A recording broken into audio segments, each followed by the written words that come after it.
തെരുവത്ത് പള്ളി നേർച്ച നാളെ ആഘോഷിക്കും. പല്ലഞ്ചാത്തന്നൂർ തെരുവത്ത് മക്കാമിൽ അന്ത്യവിശ്രമം കൊള്ളുന്ന ഷെയ്ഖ് അവർകുളി ജാരത്തിൽ എല്ലാ വർഷവും മകരമാസത്തിലെ പൗർണമി നാളിലാണ് നേർച്ച ആഘോഷിക്കുന്നത്. വിശ്വാസികൾ, പ്രത്യേകിച്ച് കാർഷിക വൃത്തിയുമായി ബന്ധപ്പെട്ടവർ, സംസ്ഥാനത്തിന് പുറത്തുനിന്നും നിരവധി കർഷകർ അവരുടെ വളർത്തുമൃഗങ്ങളെ പള്ളിയിൽ എത്തിച്ച് പ്രാർത്ഥന നടത്തി കാർഷിക വിഭവങ്ങൾ കാണിക്കയായി സമർപ്പിച്ചാണ് വിശ്വാസികൾ മടങ്ങുന്നതെന്ന് പള്ളി സെക്രട്ടറി സുലൈമാൻ പറഞ്ഞു. എല്ലാ മതവിഭാഗത്തിൽപ്പെട്ടവരും ഇവിടെ പ്രാർത്ഥിക്കാൻ എത്തുന്നുണ്ട്. നാളെ നടക്കുന്ന പള്ളി നേർച്ചയിൽ പങ്കെടുക്കാൻ ഇന്ന് തന്നെ വിശ്വാസികൾ എത്തി തുടങ്ങി. നാളെ പള്ളിയും പരിസരവും ജനനിബിഡമാകും. കുഴൽമന്നത്തിനടുത്താണ് തെരുവത്ത് പള്ളി സ്ഥിതി ചെയ്യുന്നത്. 100 കൊല്ലത്തിലധികമായി ഈ പള്ളിയിൽ ഇവിടെ മറവിട്ട് കിടക്കുന്ന മഹാൻ ഇവിടെ എത്തിച്ചേർന്നിട്ട് തമിഴ്നാടിൻ്റെ ഈ മഹമ്മൂദ് ബന്ദർ, ഇപ്പോൾ പറങ്ങിപ്പേട്ട അറിയപ്പെടുന്ന സ്ഥലമായിരുന്നു അത്.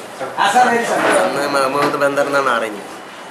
അറേബ്യയിൽ നിന്ന് ഈ കപ്പൽ മാർഗം അതിൻ്റെ കോസ്റ്റ് മദ്രാസിൻ്റെ ഈ തീരപ്രദേശത്തുള്ള സ്ഥലത്ത് ഇറങ്ങിയിട്ട് ഈ ഇസ്ലാം മതം പ്രചരിപ്പിക്കുന്നതിന് വേണ്ടി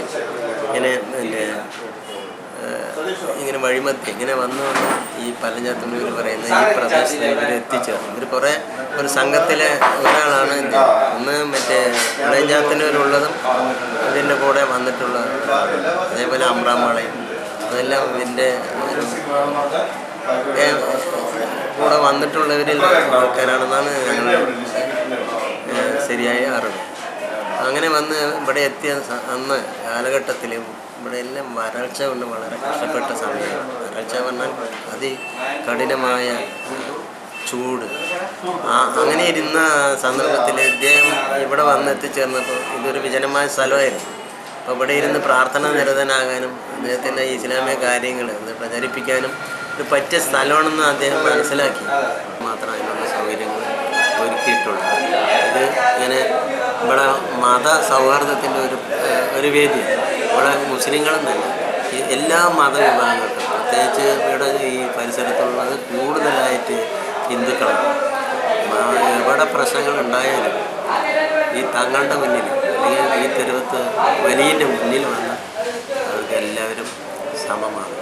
ഇവിടെ ഒരു ഇതുവരെ എത്രയോ പ്രശ്നങ്ങൾ എവിടെ ഉണ്ടായിട്ടും ഈ പരിസരത്ത് ഈ തങ്ങൾ ഉള്ളതുകൊണ്ട് ഒരിക്കലും മത സ്പർദ്ധ ഉണ്ടായിട്ടേ ഇല്ല. നമ്മുടെ അറിവില്ല. ഒരു 30ഓളം കൊല്ലമായി പിന്നെ ഈ കമ്മിറ്റിയിലുള്ള ആളാണ്. കൂടുതൽ കാലം സെക്രട്ടറി ആയിരുന്ന ആളാണ്. എൻ്റെ അറിവിൽ ഒരുപാട് നേർച്ചകളൊക്കെ നമ്മൾ നടന്നു പോയിട്ടുണ്ട്. ഇതിലെല്ലാവരും ഒന്നിച്ച് ഒറ്റക്കെട്ടായി എല്ലാം അവർ അങ്ങോട്ടും ഇങ്ങോട്ടും വളരെ സൗമ്യത്തോടും സാഹോദര്യത്തോടും കൂടിയിട്ടാണ് ഈ നേർച്ച ഇവിടെ നടക്കുന്നത്. ഈ നേർച്ചയെ പങ്കുകൊള്ളുന്നത് തമിഴ്നാട്ടിലെ ഈ അതിർത്തി പ്രദേശങ്ങളിൽ നിന്നുള്ള നിറയെ കാളവണ്ടികൾ, കുതിരവണ്ടികൾ. ആ ഒരു കൊല്ലത്തിന് അവർ ഇവിടെ വന്ന് ഇവിടുത്തെ പ്രസാദം വാങ്ങി അടുത്ത കൊല്ലം അവർ സൂക്ഷിക്കും.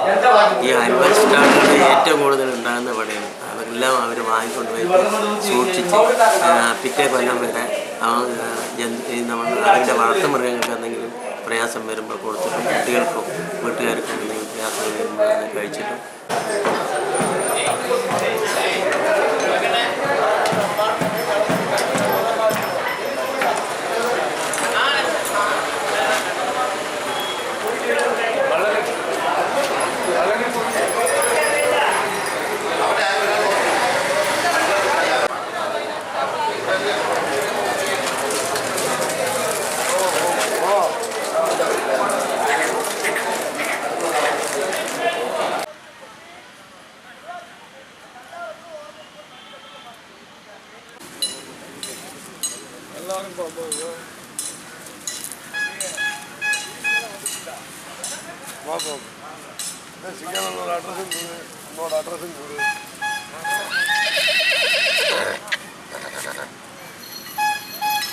എല്ലാ വർഷവും വരാണ്.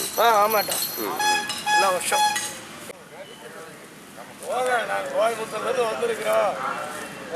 എല്ലാം നമ്മൾ கோயம்புத்தூர்லேருந்து வரன தெருவத்து பள்ளி நேர்ச்சிக்கு வருஷம் ஒரு 30 வருஷமாக ഇവിടെ വന്നിട്ടിരിക്കുന്നത്.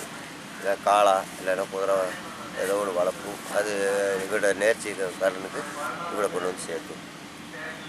അവിടെ നിന്ന് ഓടിയിട്ട് പോകും. ഇപ്പോൾ 2 ദിവസം ഉണ്ടാവും. വെള്ളിയാഴ്ച വരെ ഇവിടെ. വെള്ളിയാഴ്ച ജുമാ മുടിച്ചിട്ട് വെള്ളിയാഴ്ച ഉച്ച വരെയൊക്കെ ഉണ്ടാവും. ഉച്ചയ്ക്ക് ശേഷം ഇവിടുന്ന് വണ്ടി കൂട്ടി പോകും. എല്ലാ വർഷവും ഈ കൊല്ലം കൊല്ലം വരും. എവിടെ സ്ഥലം കിട്ടുന്ന അവിടെ വണ്ടി